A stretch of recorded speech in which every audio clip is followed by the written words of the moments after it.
Imagine a journey, not just any journey, but one that would etch itself into the very fabric of history. A pilgrimage unlike any other. It was a journey of faith, a culmination of a divine mission, and a blueprint for humanity that still resonates today, over 1400 years later.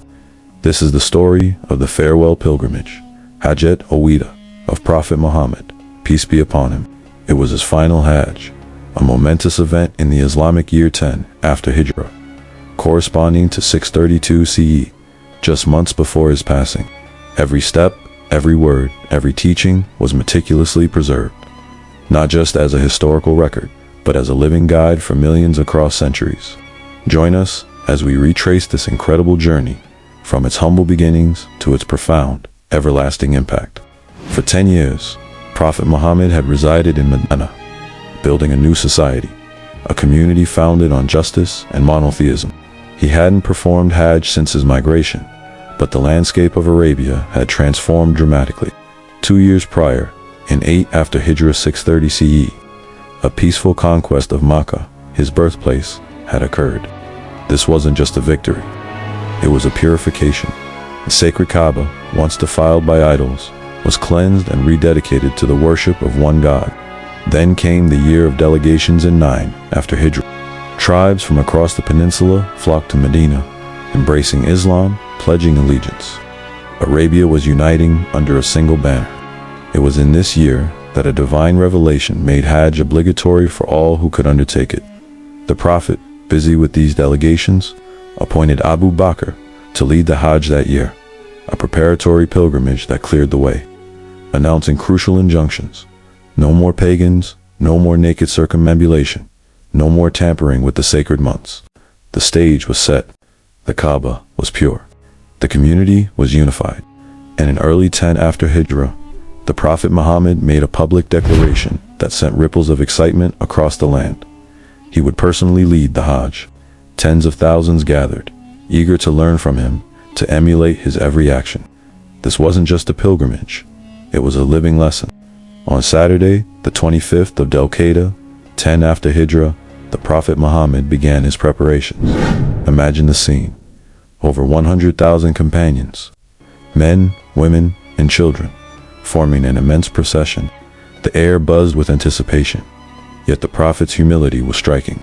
He rode his beloved camel, Al-Qaswa, the same one that carried him during his emigration to Medina a decade earlier, fitted with a simple, old saddle.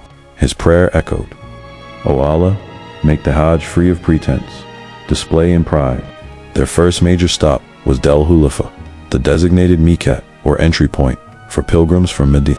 Here, the Prophet gave direct instructions on assuming ihram, the sacred state of pilgrimage. He performed a ritual bath, matted his hair with honey, and Aisha perfumed him with musk. Then, he donned his 2 pieces of unsewn white cotton, symbolizing equality and purity. He prayed, then pronounced the talbiyah, the pilgrim's chant. لبيك اللهم لبيك لبيك لا شريك لك لبيك إن الحمد والنعمة لك والملك لا شريك لك. Here I am, O Allah, here I am. You have no partner. Here I am. Indeed, all praise, grace, and sovereignty belong to you. You have no partner. He chose Hajj al-Quran, combining Umrah and Hajj without exiting ihram, and brought 100 camels for sacrifice, marking them for the ritual. The 8-day journey to Makkah was a moving classroom. At Al-Roha, he spoke of prophets performing pilgrimage. At Al-Art, he taught patience amidst the lost camel incident. He even received cupping for a migraine at Lahi Jamal, showing his human side. At Sarif, just outside Makkah, he clarified the different forms of Hajj, offering flexibility, and comforted Aisha when her menses prevented her from performing Umrah, advising her to contention for Hajj. Every moment was a lesson, every challenge an opportunity for divine guidance. After 8 days, the vast caravan finally reached Makkah, arriving on Saturday, the 3rd or Sunday, the 4th of Dhul-Hijjah. The Prophet spent the night just outside the city at Dituwa, taking a ritual bath before entering Makkah on Sunday morning.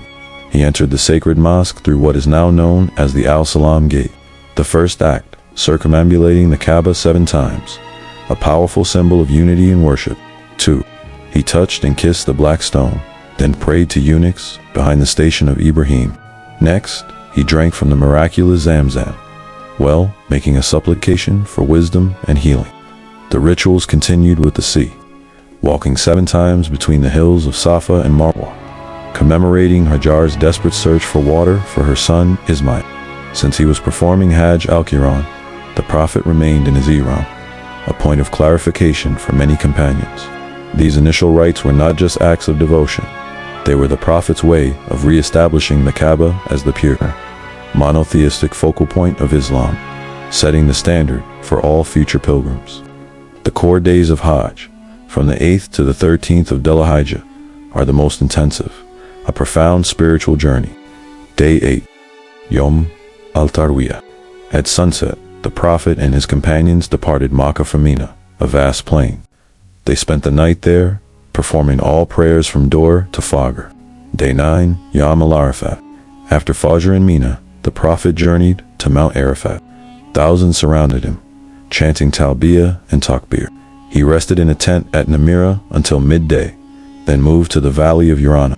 It was here, on this sacred plain, that Prophet Muhammad delivered his final, monumental address, the farewell sermon, to an immense crowd of over 100,000 companions.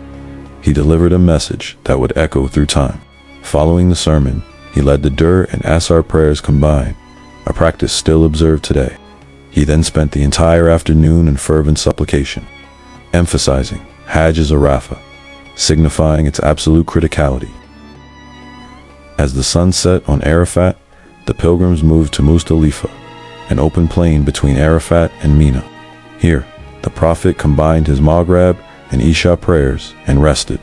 Pilgrims also collected pebbles for the upcoming stoning ritual. Day 10, at dawn, after Fajr in Muzdalifa, the Prophet returned to Mina. He performed the stoning of the devil Rami al-Jamarat at Jamarat al-Aqaba, reciting Takbir with each stone, symbolizing the rejection of evil. He then personally sacrificed 63 camels, and Ali slaughtered the remaining 37, totaling 100. A small portion was consumed, the rest given to charity. Men shaved or clipped their hair, and women cut a symbolic lock. The Prophet then returned to Makkah for Tawaf al-Ifada, the essential circumambulation, and drank from Zamzam before returning to Mina to continue the rites. In the next episode, we will explore the farewell ceremony and what Prophet Muhammad, peace be upon him, said in that final speech. Don't forget to like and subscribe to receive our future videos.